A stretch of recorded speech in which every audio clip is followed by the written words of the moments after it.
Bonjour, je vous souhaite la bienvenue en Bretagne. Je m'appelle Cécilie et je suis ravie de vous emmener à la rencontre des acteurs des territoires et à la découverte des projets soutenus et rendus possibles par l'action de l'ANCT, l'Agence nationale de la cohésion des territoires. Depuis plus d'une dizaine d'années, réduire la fracture numérique au sein des territoires ruraux est un des objectifs majeurs portés par l'État.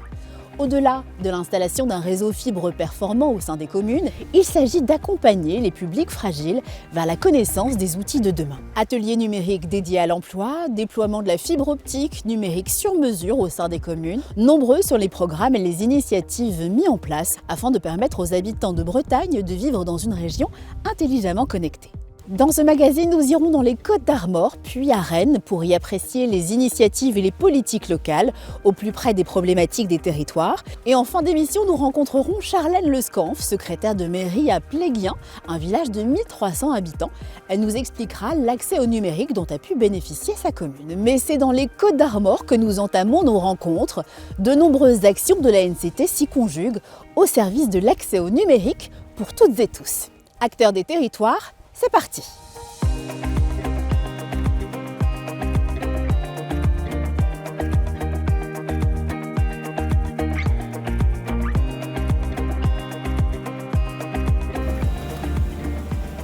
À Plouanne, village de moins de 2000 habitants, à la frontière des Côtes-d'Armor et de l'Ille-et-Vilaine, un camping-car s'installe à côté du marché tous les mardis matins. Ce camion itinérant France Service propose un accompagnement personnalisé pour les démarches administratives de 9 opérateurs, comme Pôle emploi ou les allocations familiales.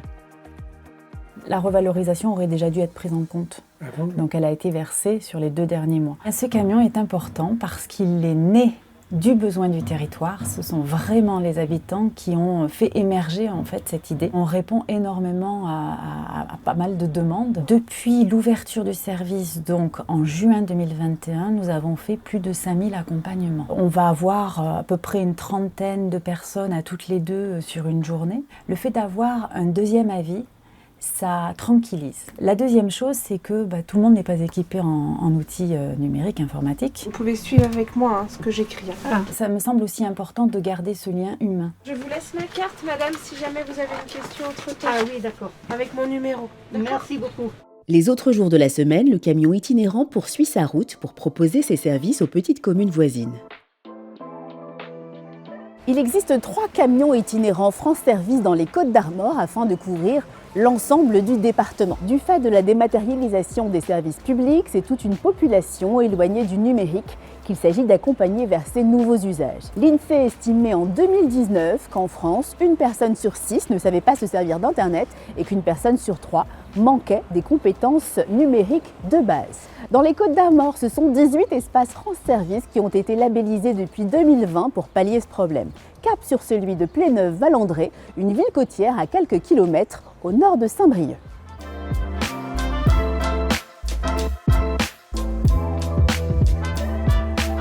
Cet espace France Service, ouvert en août 2021, propose en plus des 3 bureaux pour les démarches administratives, un espace numérique avec 3 ordinateurs et une tablette, et une salle de réunion pour des ateliers numériques et des conférences.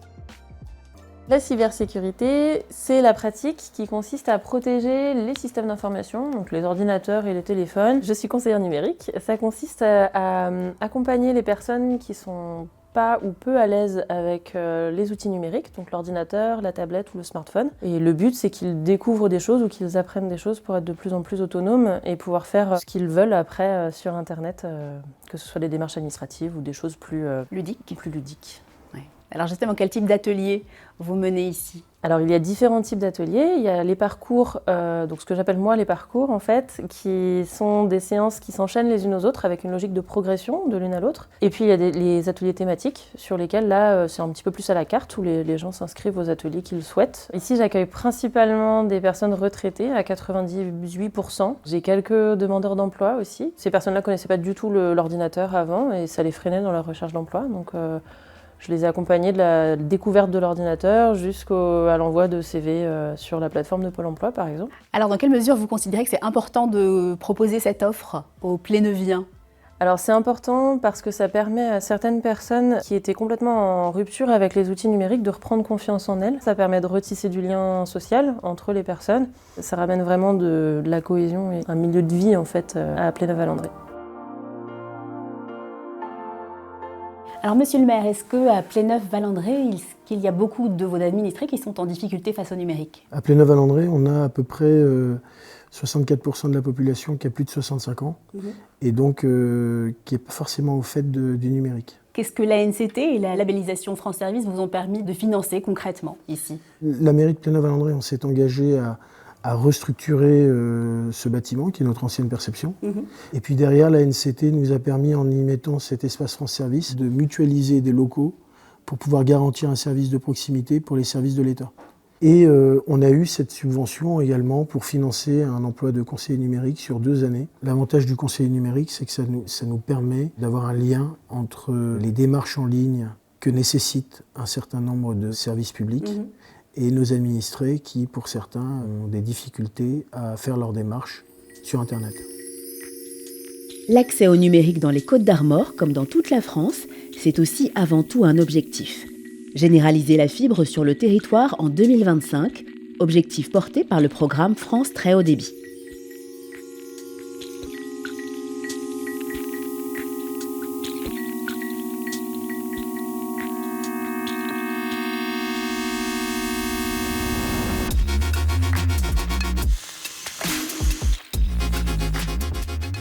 Alors dans les zones rurales, dans les Côtes-d'Armor, c'est le syndicat mixte Mégalice Bretagne qui déploie la fibre, là où les opérateurs privés ne vont pas, et pour le compte de l'ensemble des collectivités bretonnes. Dans les zones rurales, bien évidemment, il y a beaucoup plus de linéaires de câbles à déployer. Donc à l'échelle régionale, c'est plus de 50 000 km de câbles qu'il faudra déployer. Sur la petite commune sur laquelle nous sommes ici, dans les Côtes-d'Armor, c'est 60 km de fibre optique qui seront déployés. C'est parfois 10 fois plus que dans des zones urbaines qu'on peut connaître, y compris en Bretagne. Donc c'est un travail colossal. Alors l'ANCT nous soutient d'une part dans l'accompagnement financier avec le Fonds pour la société numérique, donc le financement national qui accompagne le projet. Et puis sur un certain nombre de sujets techniques ou réglementaires, nous faisons appel à l'expertise de l'ANCT pour nous aider à l'échelle nationale.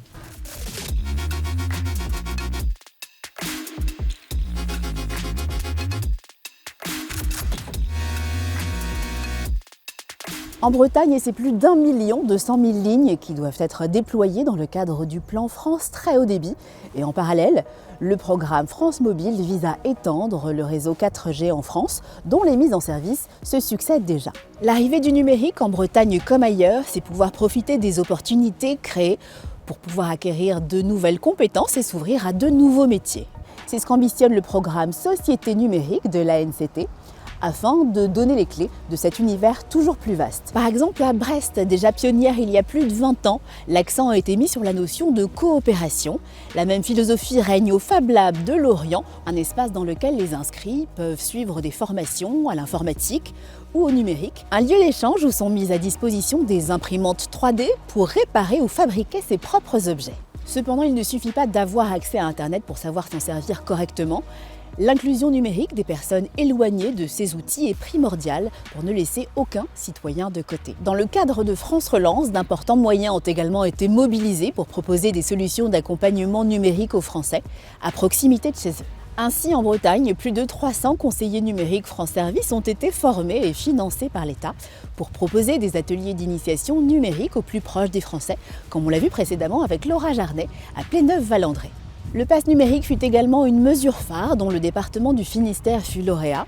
Ces chèques, cofinancés par l'État, donnent accès à des publics fragiles à des formations au numérique dans des lieux de proximité. Sans oublier le dispositif Aidant Connect, une start-up d'État incubée directement par l'ANCT. Ce service public numérique permet à un aidant professionnel de faire en ligne des démarches administratives pour quelqu'un qui en aurait besoin à partir d'une connexion sécurisée. Mais on file tout de suite à Rennes, à la Maison des Squares, une association d'éducation populaire qui propose un espace public numérique.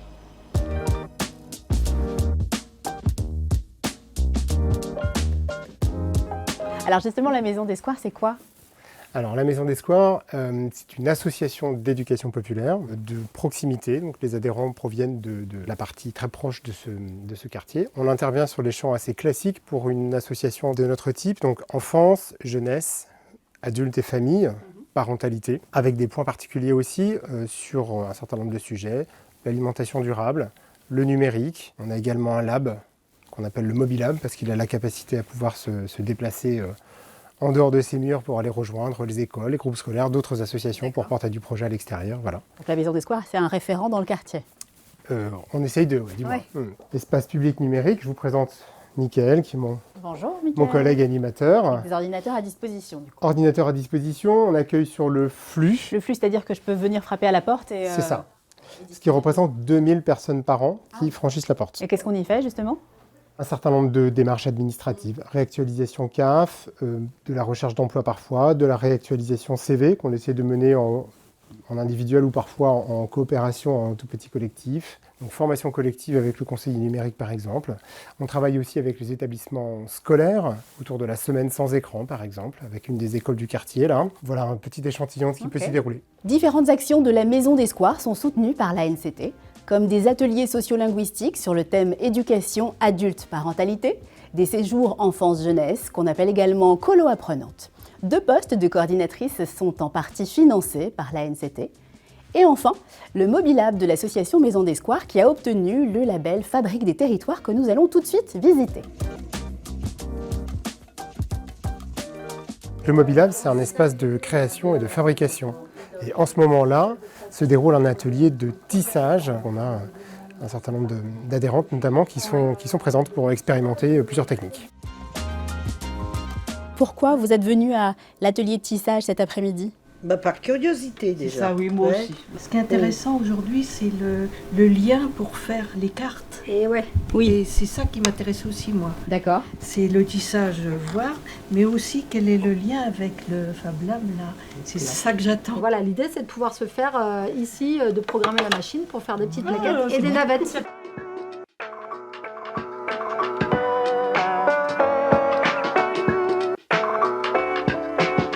Retour dans les Côtes-d'Armor, nous sommes à Pléguien, un village de 1300 habitants. Cette commune a pu bénéficier d'un accompagnement sur mesure de l'incubateur des territoires, de l'ANCT, grâce à des diagnostics d'experts. L'objectif est simple, il s'agit d'aider les petites collectivités à améliorer leurs services numériques pour leur gestion quotidienne. On va rencontrer Charlène Lescanf, la secrétaire générale de la mairie, qui va nous expliquer comment ça s'est passé à Pléguien. Alors Charlène, merci de nous accueillir. Est-ce que vous pourriez nous dire pourquoi Pléguien a fait appel à l'incubateur des territoires ? Alors, Pléguien a fait appel à l'incubateur des territoires parce qu'en fait, j'ai pu bénéficier d'un webinaire sur l'accompagnement justement proposé par la NCT. À la suite des infos recueillies, j'ai décidé d'inscrire la collectivité de Pléguien dans le dispositif pour voir ce que ça pouvait nous apporter, nous, dans notre organisation interne, au niveau du numérique et de l'informatique.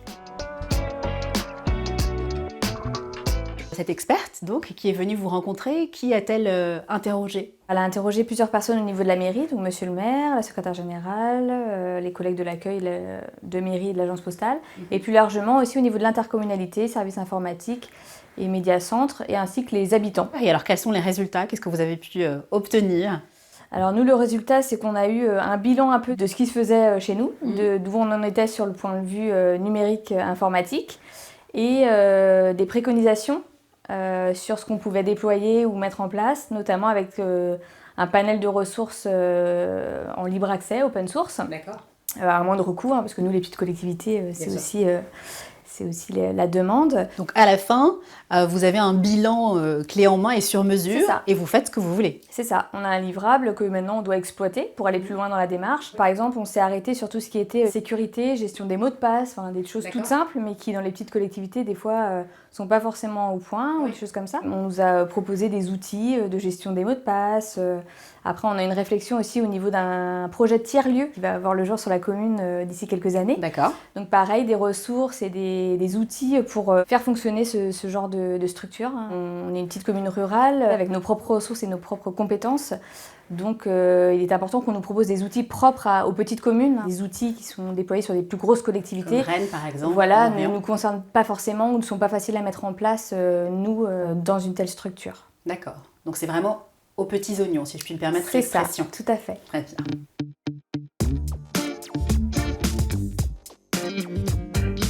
Voilà, c'est ici que notre émission s'achève. On a pu apprécier grâce à tous ces beaux exemples combien la mobilisation de l'Agence nationale de la cohésion des territoires est totale, que ce soit via ses programmes ou par son accompagnement sur mesure pour apporter son aide et son ingénierie aux acteurs du numérique. Rendez-vous très vite dans une nouvelle région de France pour aller découvrir encore plus d'actions au service des territoires.